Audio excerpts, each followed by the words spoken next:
pelaksanaan supervisi nanti di kelas? Ya, rasanya sih pasti ada grogi-groginya ya, Bu. Nah, Ada grogi gitu kan. Walaupun kita itu sudah biasa ngajar di kelas, tapi memang pada saat kita mau ada supervisi, dimanapun juga ada perasaan grogi. Nah, Kalau sudah biasa dilakukan. betul Bu Ermina, itu udah biasa ya. Nah, hal itu akan terhilang kalau kita melakukannya dengan optimis. Oke? Iya, Nah, iya, oke, siap-siap. sekarang tujuan pembelajaran nanti di kelas apa yang akan kita lakukan? Ya, jadi tujuan pembelajarannya kami kan akan berbicara tentang topik pas hari ini ya Bu ya, tentang bagaimana sih kegiatan ekonomi Nah, di masyarakat. betul. Jadi tujuan untuk anak-anak apa? Tujuannya ini supaya anak-anak mereka bisa lebih paham apa sih yang dimaksud dengan kegiatan ekonomi. Karena kegiatan ekonomi ini bukan cuma teori di kelas sebenarnya, tapi bisa dipraktekkan. Mereka bisa melihat banyak sekali contoh nyata kegiatan ekonomi yang ada di masyarakat, yang mereka bisa lihat. Jadi harapan saya anak-anak itu paham, mengerti, terus juga dia bisa melihat dari kehidupan sehari-hari. Jadi pelajaran IPS itu ya kehidupan sehari-hari, bukan cuma kayak pelajaran IPA atau yang lainnya, tapi IPS juga itu aplikasi dari kehidupan sehari-hari. Berarti seperti jualan gitu ya? Ya, ada Terus kegiatan apa? ekonomi, jualan. Saya suka sih kalau anak-anak itu melakukan kegiatan belajar nggak cuma di kelas sebenarnya ya. Kalau bisa mereka observasi langsung gitu. Nah, nanti kita lihat apakah bisa kita lakukan juga ketika mengajar di kelas. Karena memang kalau kegiatan ini menarik, anak-anak selain mereka paham, karena mereka ngalamin sendiri, mereka explore sendiri, jadi nyantol gitu loh pelajarannya. Ya, Harapannya sih seperti itu, mereka tuh mereka tuh dapat poinnya bukan cuma dengerin guru ngomong atau penjelasan, tetapi mereka ngerasain sendiri, explore sendiri, dapat sendiri. Nah, saya rasa dari itu anak-anak bisa dapat poinnya. Mantap Bu Erni, berarti Harapan saya sih. harapannya sangat luar Iya, biasa ya terhadap siswa ya. Nah, sekarang pengembangan yang hendak Ibu capai dari pembelajaran itu apa? Yang ingin Ibu Pengembangannya capai ya. Capaian terhadap. Ya, jadi capaiannya saya berharap siswa ini selain paham dan mengerti, ya mungkin kita nggak kalau untuk praktekin sih mungkin kendala di waktu dan sebagainya ya. Kecuali kalau ketika di ada project yang berhubungan dengan materi ini, ya sudah mereka sudah paham, sudah punya wawasan, tinggal praktekin gitu sih. Jadi tadi Capaiannya tuh bisa ya siswa. capaiannya siswa bisa melakukan, bisa paham dan bisa mengerti. Jadi kegiatan ekonomi. Baik. Nah, kan Ibu udah bercerita tuh anak-anak tuh biar dia tuh suka berekonomi, berarti berjualan lah ya setidaknya gitu ya Iya. Bu Ernia. Nah, strategi apa yang akan Ibu lakukan agar siswa itu bisa melakukan hal tersebut? Strateginya ya, kalau di kelas memang kita teori nih ya, kemudian anak-anak melakukan observasi dan pengamatan, jadi mereka bisa paham. Selain itu juga caranya adalah kita bisa dengan project. Di sini bukan project yang P4, tetapi project untuk pembelajaran ya. Nah.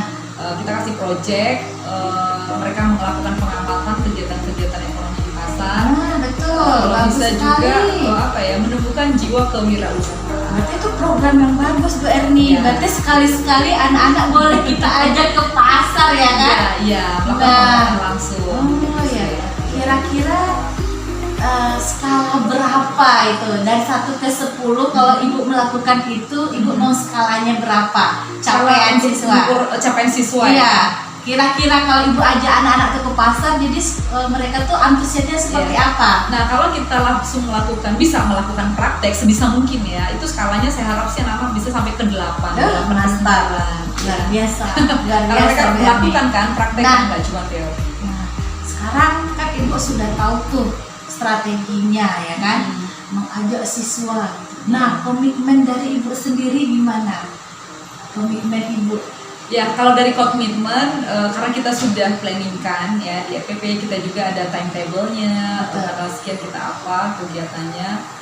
Kalau komitmen dari saya, ya saya akan berusaha supaya itu bisa dilakukan gitu ya. Karena kalau anak-anak pasti sih mereka antusias, ya mereka antusias, dan juga kita punya komitmen, dan itu saya rasa bisa berjalan dengan baik. Oke, berarti udah siap dong nanti supervisi di kelas? Ya, sudah siap. Berarti nggak deg-degan lagi dong? Mungkin ada groginya tapi ya sebisa mungkin karena kita kita Betul. lebih ngerti sih anak-anak ya, apalagi yang pelajaran topik yang interesting buat mereka.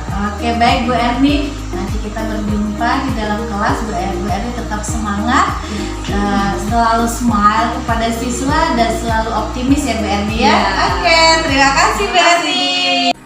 Selamat pagi anak-anak. Pagi Bu. Apa kabarnya hari ini? Baik. Oke, yang materi yang disampaikan minggu lalu. Ya, minggu lalu kita belajar tentang apa? Hari ini kita belajar tentang kegiatan ekonomi. Ya, kegiatan ekonomi itu banyak sekali. Ya, kegiatan ekonomi coba ditanya. Contoh kegiatan ekonomi apa? Produksi itu apa lagi? Distribusi, konsumsi. Ya, itulah kegiatan ekonomi yang ada ya di sekolah dan juga di lingkungan sekitar kita. Oke, supaya kalian juga benar-benar tahu untuk apa sih kegiatan ekonomi ada, dan juga supaya kalian mengetahui banyak sekali faktor kebutuhan manusia. Banyak ya faktor kebutuhan manusia ya, itu bermacam-macam. Ya, sehingga begini ya anak-anak, kita ini hidup di zaman serba digital, benar? Ya, jadi supaya kalian juga bisa memahami, mengetahui, dan membuat kalian menjadi siswa yang mampu. Mungkin ada di antara kalian yang mau menjadi seorang pengusaha, ya, supaya jiwa entrepreneurship kalian bisa terasa. Ya, jadi melalui pembelajaran kita bisa memunculkan banyak sekali ide-ide yang kalian punya. Ya, itulah tujuannya, sehingga diharapkan kita bisa mengeksplor lebih dalam lagi untuk topik pembelajaran kali ini, yaitu kegiatan ekonomi. Kira-kira contoh kegiatan produksi apa sih? Ya, kalian tahu? Contohnya kegiatan produksi apa ya? Nggak tahu. Contoh kegiatan konsumsi. Apa tadi yang bilang konsumsi kan benar loh. Apa contohnya kalau konsumsi? Makan. Ya, karena makan mengkonsumsi kan, menghabiskan kan. Ya. Kalau yang contoh kegiatan distribusi, ada yang ingat? Ya, mengantarkan barang, misalnya dari hasil kebun ke pasar. Ya. Nah, itu seperti contoh itu digambar. Ini adalah contoh-contoh kebutuhan manusia. Ya, contohnya ya konsumsi. Jadi misalnya kamu shopping ya. Kalau dan juga ada kegiatan konsumsi. Nah, itu macam-macam kegiatan ekonomi. Sekarang coba buka dulu buku kalian, PPS-nya, boleh dibuka buku PPS-nya. Buka buku kalian halaman 167.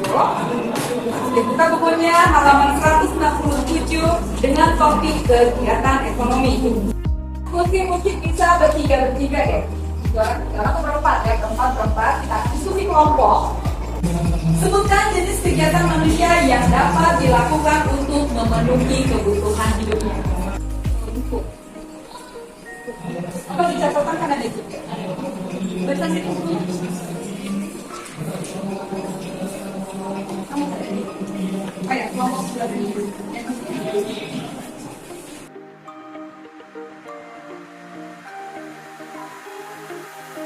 Sebelah sini apa sih yang dilakukan manusia untuk memenuhi kebutuhan hidupnya? Bekerja. Bekerja contohnya apa? Bekerja nggak harus jadi PT ya. Terus bisa apa lagi? Apa lagi? Cuma dikaitkan dengan kalian berwirausaha. Usaha atau toko ya. Banyak macam cara manusia untuk memenuhi kebutuhan hidupnya. Poin yang paling penting adalah memang bekerja. Oke. Nah setelah ini Ibu harap di pertemuan berikutnya kita bisa eksplor ya, dengan kelompok-kelompok yang sudah dibentuk. Kita akan eksplor, kita mau lihat kegiatan ekonomi apa aja sih yang ada di sekolah. Ada pertanyaan? Ya anak-anak, terima kasih untuk hari ini. Dan kita jangan lupa ya, minggu depan kita akan melakukan eksplorasi. Ibu harap kita semua antusias ya. Oke ya. Ya. Oke, demikian untuk materi kita ini. Kita akan akhiri. Ibu harap materi kali ini juga bisa menjadi motivasi kalian ya. Mulai begini, kalian mulai bisa dipikir dari sekarang. Saya mau, oke, baiklah anak-anak, ini sudah di jam terakhir. Kita akan pulang. Silakan nanti jangan lupa ya piket ya, tugas piket. Ya, silakan merapikan buku-buku kalian semua, masukkan ke dalam tas.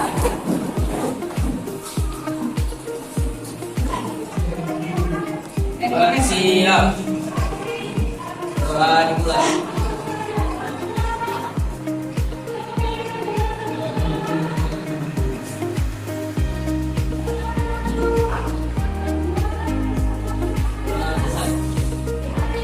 Mari hormat.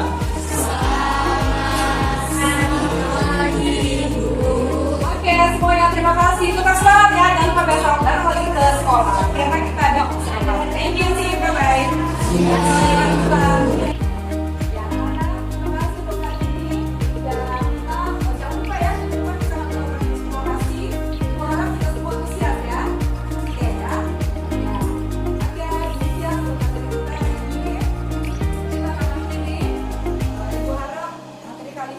Menjadi motivasi kalian ya. Mulai begini nih, kalian mulai bisa dipikir dari sekarang. Saya mau ini sudah di jam terakhir, kalian kita akan pulang. Silakan nanti jangan lupa ya piket ya, tugas piket. Ya, silakan rapikan buku-buku kalian semua, masukkan ke dalam tas. Mari hormat.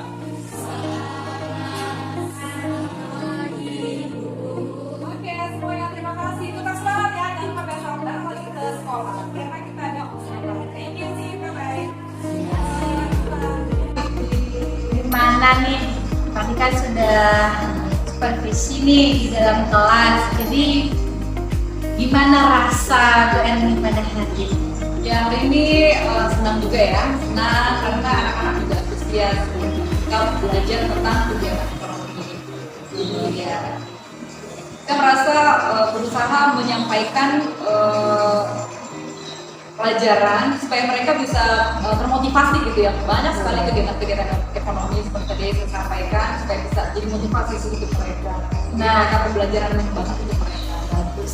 Nah, menurut Ibu, tujuan dari pembelajaran tadi, Ibu rasa gimana terhadap siswa? Ya, tujuannya tadi memang sudah saya sampaikan supaya anak-anak memahami ya.